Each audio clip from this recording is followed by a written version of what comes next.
이번 중재판정부의 판정에 대해서 수용하기 어렵습니다. 절차 내에서 끝까지 다퉈볼 만하다고 생각합니다. 정부는 취소 신청 등 후속 조치를 적극적으로 검토하겠습니다. 대한민국 국민의 피 같은 세금이 단 한 푼도 유출되지 않아야 한다는 각오로 끝까지 최선을 다하겠다는 말씀 드리겠습니다. 사모펀드 론스타가 대한민국 1,700억 원 협상안을 외국에 제시한 바 있고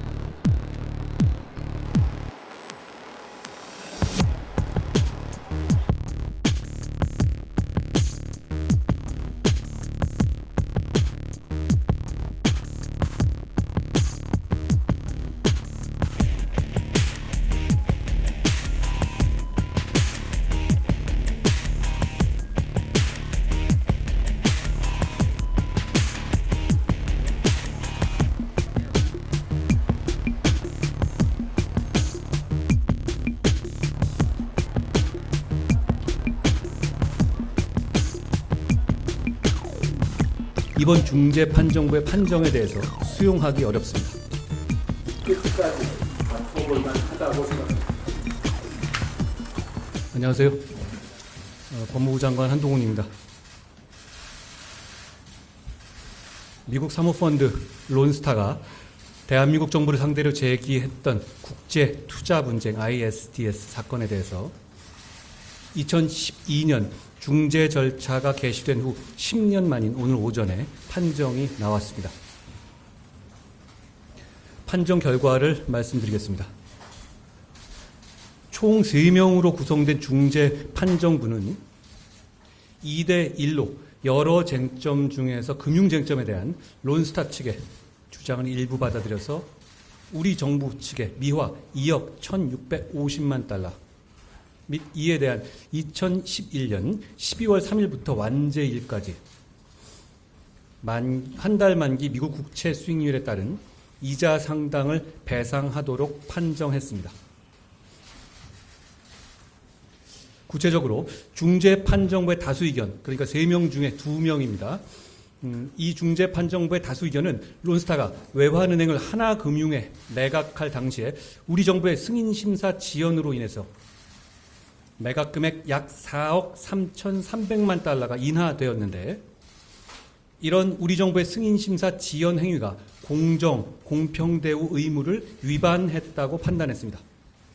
한편 론스타가 같이 주장했던 HSBC에 대한 매각과 관련해서는 론스타의 주장이 인정되지 않았습니다.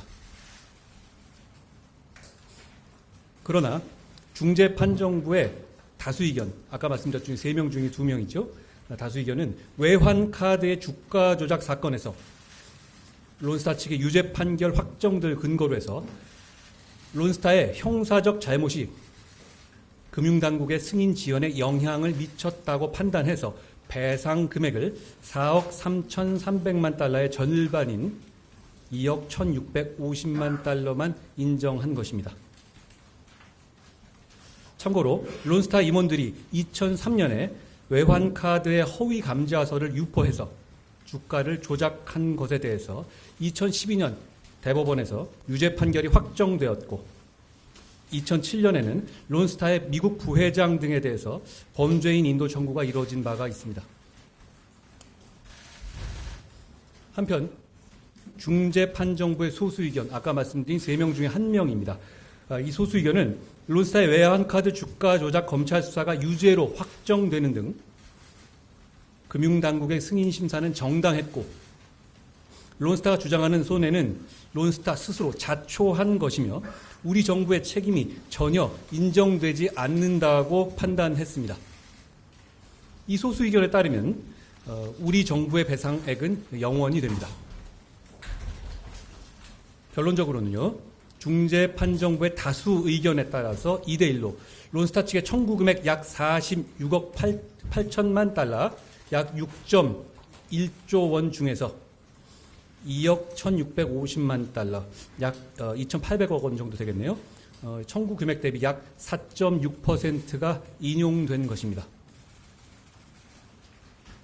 한편 중대판정부는 조세 등의 나머지 쟁점에 대해서는 우리 정부의 주장을 받아들여서 론스타 청구를 대부분 기각했습니다.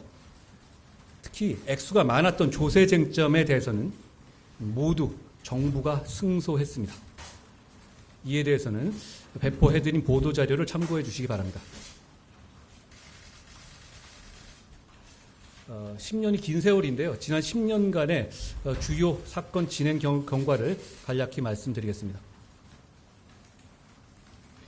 이 사건은 2012년 11월에 중재가 제기돼서 2013년 5월에 중재판정부의 구성이 완료됐습니다.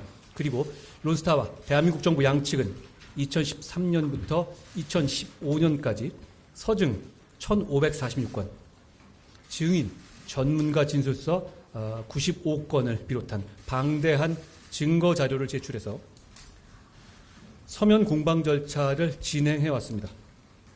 서면 공방 절차 완료 이후에는 2015년 3월부터 2016년 6월까지 4번에 걸쳐서 미국의 워싱턴 DC와 네덜란드 헤이그에서 심리 기일이 진행돼서 심리는 2016년 6월에 종결됐습니다. 그 후 중재판정부는 2020년 10월에 질의응답기일을 진행했고 2022년 6월 29일 중재판정부의 절차 종료 선언 이후 바로 오늘 오전 8월 31일 판정 선고가 나온 것입니다. 참고로 론스타는 2020년 11월경에 8억 7천만 달러, 그러니까 1조 한 1,700억 정도 되네요. 협상안을 저희 정부에 제시한 바 있고 저희 정부는 그것을 거절한 바가 있습니다. 지난 10년 동안 여러 정부를 거치면서 2012년 5월 론스타의 중재의향서 접수 직후부터 국제투자분쟁 관계부처 TF를 회의를 47회를 했고요. 분쟁 대응단 회의를 49회 개최하는 등 정부는 국익에 부합하는 결과를 위해서 정권과 무관하게 소송 대응에 최선을 다했다는 말씀을 드리겠습니다. 참고로 중재판정 관련 정보 공개에 대해서 관심이 많으신데 거기에 대해서 말씀을 드리겠습니다. 정부는 이번 중재 절차의 투명성 제고 및 국민들의 알 권리 보장 등을 위해서 관련 법령 및 중재판정부의 절차 명령에 허락하는 범위 내에서 판정문 등 사건 관련 정보도 최대한 공개할 예정입니다. 그런데 이거는 비밀 유지 약정이라든가 이런 부분이 있어서 저희 입장에서는 어떻게든 간에 공개할 수 있는, 최대한 공개할 수 있는 길을 찾아보겠다는 말씀을 드리겠습니다. 앞으로의 저희의 대응에 대해서 말씀드리겠습니다. 정부는 론스타가 외환은행을 매각할 당시에 승인 심사 과정에서 국제법규와 조약에 따라서 차별 없이 공정, 공평하게 대우하였다는 일관된 입장을 가지고 있습니다. 국민 여러분께 말씀드립니다. 그리고 실제로도 그랬다고 다시 말씀드리겠습니다. 비록 론스타가 청구한 청구액보다 많이 감액되기는 했습니다만 정부는 이번 중재판정부의 판정에 대해서 수용하기 어렵습니다. 중재판정부의 소수 의견이 우리 정부의 의견을 그대로 받아들여서 정부의 책임을 전혀 인정하지 않은 것만 보아도 이번 판정은 절차 내에서 끝까지 다퉈볼 만하다고 생각합니다. 정부는 취소 신청 등 후속 조치를 적극적으로 검토하겠습니다. 정부는 대한민국 국민의 피 같은 세금이 단 한 푼도 유출되지 않아야 한다는 각오로 끝까지 최선을 다하겠다는 말씀 드리겠습니다. 감사합니다.